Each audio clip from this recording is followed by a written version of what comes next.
This is Nightly Business Report with Tyler Matheson and Sue Herrera. Summer sizzler stocks bounce back and have their best day of the summer as last week's worries morph into a reheated hopefulness. CEO turns on Trump. The head of Merck resigns from the president's manufacturing council, creating a potential crack in the White House relationship with business. And Wellness Watch. Will Aetna give an Apple Watch to its millions of members? And if they do, would you set aside privacy concerns and wear it? Those stories and more tonight on Nightly Business Report for Monday, August 14th. Good evening, everyone, and welcome. A hot August day turned into a hot August rally. Stocks recorded their best performance since April, reversing the losses that besieged the market last week. The mood on Wall Street improved on easing tensions with North Korea, thanks to an op-ed written by the Secretaries of State and Defense, who said the administration would continue to pursue diplomatic resolutions with Pyongyang. Now add to that a solid quarter of corporate earnings and stronger than expected growth in Japan, and stocks took off. The Dow Jones Industrial Average rose 135 points to 21,993. The Nasdaq gained 83, and the S&P 500 advanced 24. Dominic Chu watched the rally from the floor of the New York Stock Exchange. It didn't last very long. What was shaping up to be a bigger scale downturn in the stock markets just ended up fizzling out, just like it's done consistently over the past year. On a bigger picture basis, major indices posted declines of around a couple percent, only to bounce back today with gains in tech stocks and bank stocks. The general consensus among many traders is that geopolitical risks aren't as big a risk yet. I think as we continue to get headlines out of North Korea, investors have seen that the situation there might have calmed down a little bit for now and using this as an opportunity, but time will tell how it really plays out. While the lack of new developments related to North Korean tensions may be helping to lift stocks, there are still a lot of concerns on the horizon that aren't related to potential armed conflict. There are two things that the markets care about. All right, one is on a day-to-day basis. That's earnings per share and revenues. It's how these corporations are faring against their competitors within their own sectors. Secondly, you want to go out 2-3 weeks, central banking becomes a big issue once again, as Mario Draghi, president of the ECB, will speak at Jackson Hole. This will impact currency valuations and treasury yields. Later on this week, we're going to get big earnings reports from retailers like Home Depot, Target, and Walmart. The Kansas City Federal Reserve Bank's annual meeting in Jackson Hole, Wyoming takes place next week. It has produced market-moving statements in the past and could this time around as well, all in the context of what could happen down the line with the U.S. and global interest rate picture. For Nightly Business Report, I'm Dominic Chu at the New York Stock Exchange. Here now to talk more about today's snapback in the market and what he sees ahead for stocks and more is Michael Farr. He is the president of the money management firm Farr, Miller and Washington in Washington, D.C. Michael, welcome. You know, there's been a tussle, I guess, in recent weeks. On the one hand, fear. On the other hand, fundamentals. Last week, it seemed as though fear had the upper hand. Today, it looks like fundamentals did. I got that right? Well, it seems that way, Tyler. It's as good a way to describe it. Fear last week, certainly as the rhetoric in North Korea built. And then, but, you know, fear led to what, a 1% pullback? I think we covered that 1% again in the first 20 minutes or half an hour of trade this morning. So markets can't be kept down right now. Psychology is really bullish. Bad news is getting dismissed and discounted. So whether it was the mother of all bombs in Afghanistan or missiles being launched at Syria or acts of terrorism, or now really markets are in the up mode. They tend to stay that way, and earnings are actually coming in to support this market increase. Now, in the past, Michael, you've been a little bit nervous, perhaps, about some of the valuations, still finding opportunities, certainly, and you've shared that with our viewers. How do you feel about valuations right now? I continue to think that they're full. I think that the market's trading, near 20 times earnings is still an expensive market. I think a market that's making new all-time highs, what we were just fractions off of 22,000 today. So this is a high market, and if the rule is to buy low and sell high, this is not low by any measure. So we've been running on expectations of changed policy, of all of these other good things, but earnings are improving, and if earnings and the forecasts are right and the interest rates stay where they are and the dollar stays where it is and everything else doesn't really move around, and we're at 17 times 2018 earnings, it wouldn't be awful. So I find myself holding my breath a lot in a very worried way because I manage other people's money. Give me about 30 seconds on your view about energy. That is an area that you think may be ready for a little bit of a rebound. Well, I think it may be. We certainly saw energy fall today. We saw oil fall back. Energy really has been dictated a lot by the controlling of supply out of Saudi Arabia and OPEC. But, you know, China's a little bit weaker economic data today may indicate that the demand is not quite there. So we might see a little bit of a bounce back in here. Could be more of a technical bounce back. But there seems to be plenty of oil overall. All right, Michael, thank you very much. Michael Farr, Farr, Miller, and Washington. Thank you. At the White House, the president denounced white supremacists and racist violence 2 days after bloody demonstrations and a deadly car attack in Charlottesville, Virginia. Racism is evil, and those who cause violence in its name are criminals and thugs, including the KKK, neo-Nazis, white supremacists, and other hate groups that are repugnant to everything we hold dear as Americans. We are a nation founded on the truth that all of us are created equal. His remarks follow criticism that his initial statement over the weekend stopped short of condemning racist groups specifically. That prompted the CEO of Merck, Ken Frazier, to resign from the president's American Manufacturing Council early this morning. In a statement, he said, quote, "As CEO of Merck and as a matter of personal conscience, I feel a responsibility to take a stand against intolerance and extremism." The president responded in a tweet saying Ken Frazier of Merck Pharma has resigned from President's Manufacturing Council. He will have more time to lower rip-off drug prices. Well, the CEO of Merck was the only executive to resign from that council. Other executives publicly denounced hate, racism, and bigotry, along with members of the president's party. John Harwood is following the story from Washington. John, you know, the president kind of took a mulligan today, I would call it. What's been the broader reaction in business and politics to his handling of the Charlottesville violence? Well, CEOs like Ken Frazier, Tyler, decided that they weren't going to need a mulligan. They were going to act more quickly. And so you saw, in addition to his resignation, you saw people like Lloyd Blankfein of Goldman Sachs putting out statements saying that they were going to denounce the intolerant groups, the white supremacists and the KKK that the president had been reluctant to. They have their eyes on a broader constituency than the president seemed to this weekend, though he did step in today under pressure and make that statement. You know, the president was roundly criticized by both parties over the weekend. What does that tell us about the state of the Republican Party in particular? Sue, Donald Trump executed a hostile takeover of the Republican Party last year. He beat a bunch of establishment figures. He won the nomination. He got elected. Members have been tolerating him, Republican elected officials, because they share many of his policy goals. But the longer we get into the year, the more trouble with the special counsel investigation, the more difficulty with the agenda on things like health care, the more people are deciding not to submerge their personal feelings. And so you saw over the weekend some Republican senators criticizing President Trump more pointedly than they have so far. That is a potentially dangerous situation for President Trump because he needs political protection as he moves on in his presidency and Bob Mueller moves on in his investigation. What could that restiveness in the GOP, particularly maybe in the Senate and the House among office holders, what could it mean for the president's broader policy agenda? To do a big reform agenda, like, say, of the tax code, you need a united party, strong presidential leadership. Anything that drives a wedge between the president and his party or anything that creates turmoil within the administration, and there's some talk of a new staff shakeup, all that makes the agenda much more difficult to enact. All right, John Harwood in Washington. And at the center of all of this is Charlottesville, Virginia, a city that's long been a destination for top-tier college students and more recently retirees. But this quiet enclave 100 miles south of Washington was targeted over the weekend by white supremacists. They were inflamed by the city's plan to remove a Civil War monument from a city square.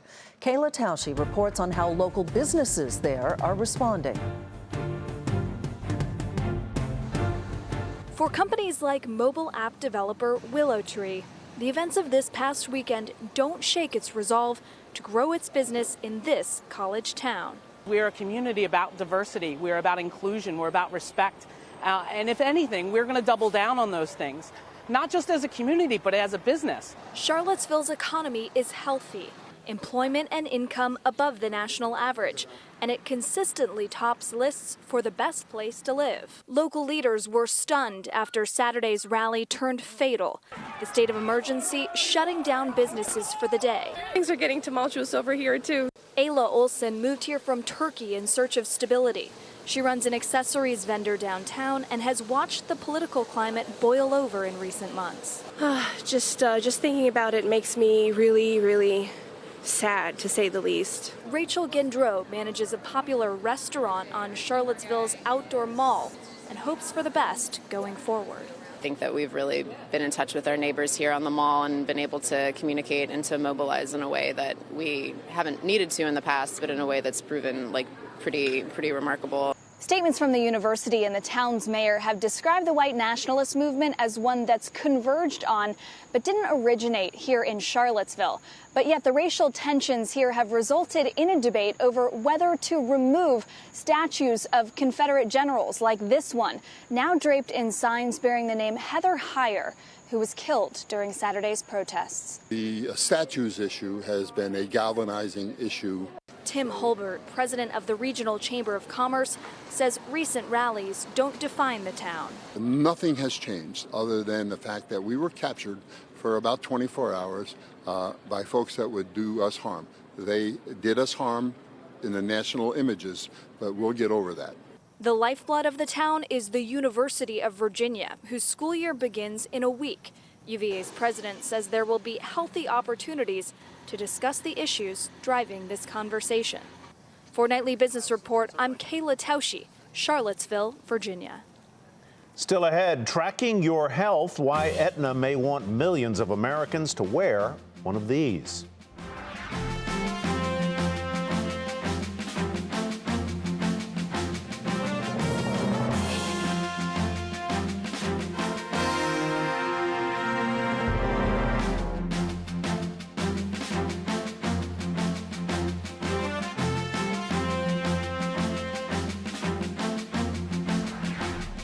President Trump signed a memorandum that could lead to a trade investigation of alleged Chinese theft of intellectual property. While the measure does not take any specific action against China at this point, it does direct the U.S. trade representative to look into options to protect American intellectual property. Today, I'm directing the United States Trade Representative to examine China's policies, practices, and actions with regard to the forced transfers of American technology and the theft of American intellectual property. We will stand up to any country that unlawfully forces American companies to transfer their valuable technology as a condition of market access. And the president suggested that more steps could be taken. And that is not going over terribly well with China, which has, to put it mildly, a very complex relationship with the U.S. Eunice Yoon has more on the reaction from Beijing. The Chinese government and the state media have been indicating that an investigation could set back U.S.-China relations. Officially, Trump administration officials have said that the trade directive is unrelated to what the president perceives to be China's lack of action reining in North Korea. However, based on the president's previous tweets and comments, Chinese officials I've spoken to believe he's connecting the two issues, and it really bothers them. Today, the foreign ministry weighed in, saying the Korean Peninsula issue and the trade issue are two different categories. It is clearly inappropriate to use one issue as a tool to press the other issue. The Chinese state media has been threatening retaliation. The China Daily said the U.S. action could trigger a trade war. And the Global Times, a Communist Party paper, said we should make Washington realize that China is not the one to be messed around with. If you take the Chinese threats at face value, the concern now is that this could descend into the tit-for-tat trade war that the global business community has been worried about. For Nightly Business Report, I'm Eunice Yoon in Beijing. This week, the president's trade team will begin the task of rewriting the North American Free Trade Agreement, or NAFTA. The president has repeatedly said that he wants to bring jobs back to the U.S. But what happens to those workers who lose their jobs to trade? Kate Rogers takes a look at a federal retraining program. Hi, Pat. Hi, Vicki. In 2011, after 22 years on the job at American Airlines as a shop mechanic, single father Hugo Nieves found himself out of work. The company filed for bankruptcy and closed down Alliance maintenance base in Fort Worth, Texas, as a part of its restructuring. Nieves' role was shipped off to China.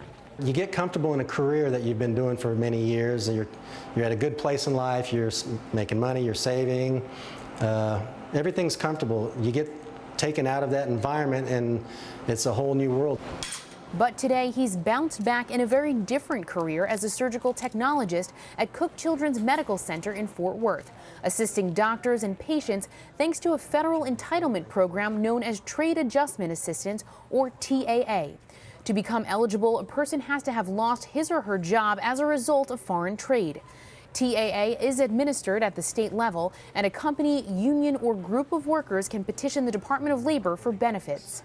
In 2016, the Labor Department estimates some 126,000 workers nationally became eligible for TAA benefits. While President Trump has emphasized America First policies and renegotiation of trade deals to prevent more jobs from being lost to foreign trade, the department did request an increase in funding for the retraining program in 2018.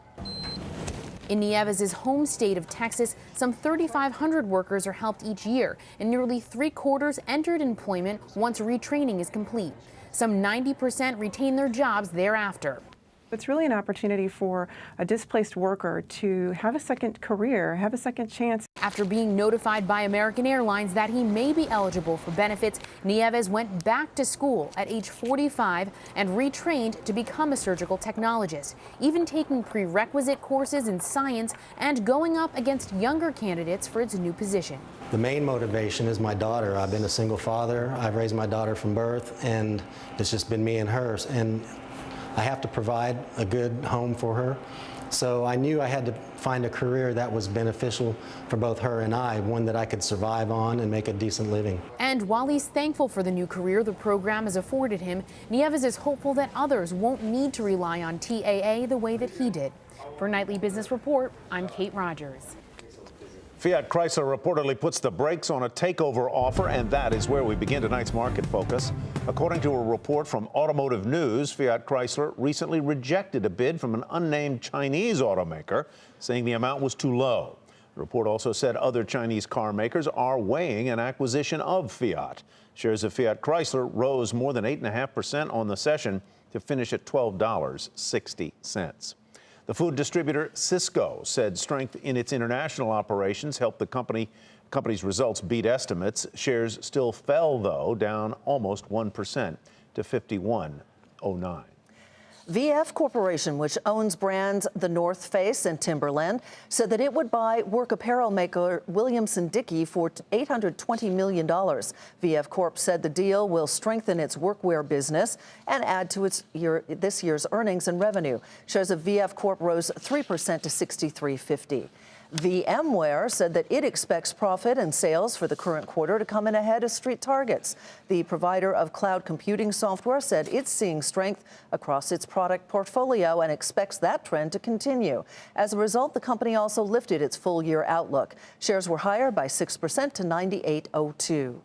And the Chinese e-commerce site JD.com said a rise in marketing costs led to a wider loss in the latest quarter. Still, the results were better than expected. Sales rose and also topped analyst expectations. Shares fell more than 3% to $44.25.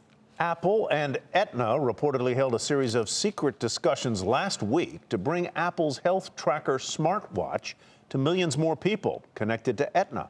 As first reported by CNBC, Aetna is negotiating with Apple on a plan to offer a free or discounted Apple Watch as a perk to Aetna's 23 million members.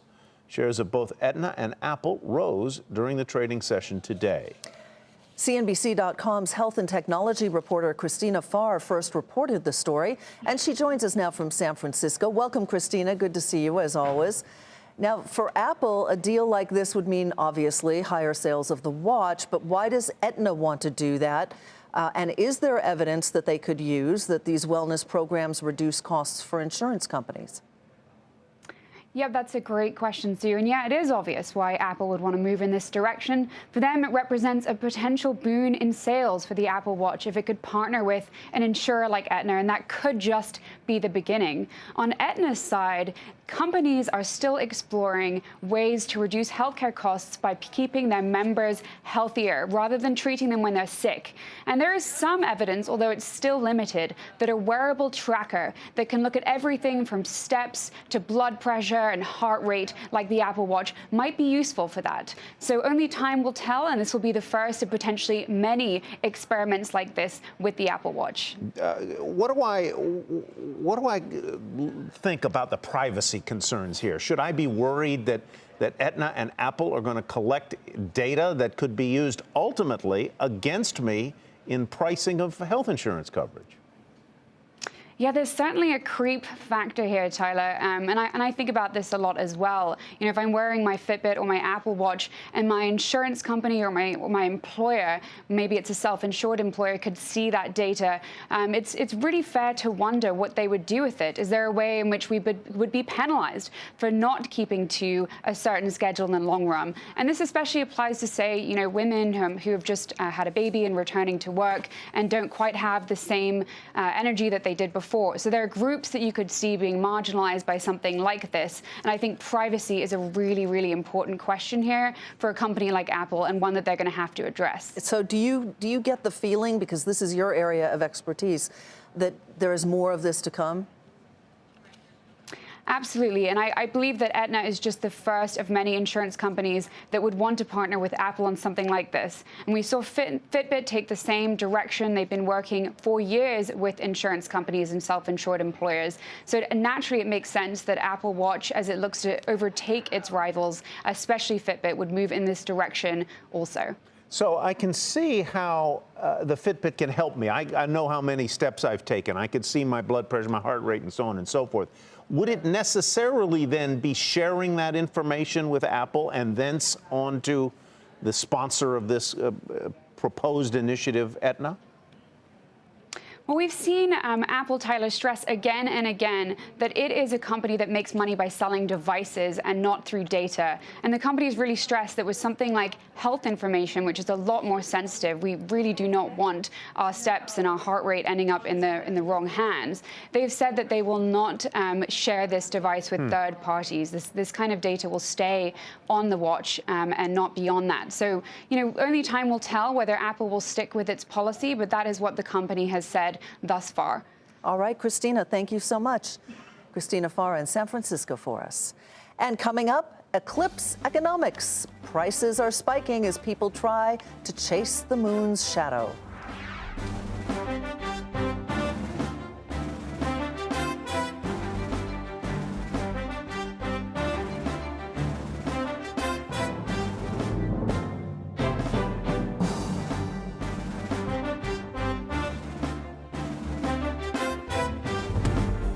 Here's a look at what to watch tomorrow. The Dow Component Home Depot reports its results. We'll find out if spending on home improvement is still strong. A few companies in the struggling retail sector also release their financial results, including Coach, TJX, and Urban Outfitters, and a big day for economic reports. Retail sales for July, along with import prices and home builder sentiment due out, and that is what to watch Tuesday. Netflix has signed an exclusive deal with the woman behind hits like Grey's Anatomy and Scandal, delivering a blow to Disney. Disney owns the ABC television network, which is home to those series. Shonda Rhimes' multi-production deal ends a 15-year relationship that it had with ABC Studios. Some say the move is another example of big talent moving away from advertising-funded TV. Last week, Disney said it's taking all Disney and Pixar content off of Netflix within the next few years as it launches its own streaming video service. Well, the first solar eclipse, a total one, in 99 years is coming to North America, and people and businesses are preparing for this once-in-a-lifetime event. Jane Wells has our story. This weekend, it will be a migration across America, the likes we haven't seen since the gold rush. People invading a swath of the country from Oregon to South Carolina to see the full solar eclipse on Monday. Colorado is warning of traffic nightmares. The population of Wyoming could double. Yours truly will be in Madras, Oregon. 1 million tourists could hit that state. Hotel rooms near Madras, if you can still find one, are going for 8 times normal prices. People are renting out their backyards on Airbnb for thousands, and companies are trying to cash in. Krispy Kreme's glazed donut will go dark next Monday. I mean, it's going crazy. There's a special Amtrak train which is going to Carbondale, Illinois for the eclipse. It sold out immediately. Alaska Airlines has chartered a specific flight to chase the eclipse. Hertz overbooked cars in Portland and is now calling to apologize to customers. And then you have the sales of solar glasses, okay? These do not count. Regular sunglasses, do not look at the sun with them next week during the eclipse. Sales of real solar glasses have eclipsed expectations. In fact, you can buy them on Amazon, and Amazon is trying to reach out to people who may have bought counterfeit fake glasses. Don't do it. And ironically, finally, states which depend on solar energy from California to North Carolina next Monday are trying to figure out how to keep the lights on when the world goes dark. For Nightly Business Report, Jane Wells in Los Angeles. It's going to be fascinating to see or not see. Or not see. I hope it's not cloudy. Oh, gosh. That'll do it for us tonight. I'm Sue Herrera. Thanks for joining us. I'm Tyler Matheson. Thanks from me as well. Have a great evening, everybody, and we'll see you back here tomorrow. Yeah, what if it rains? Yeah.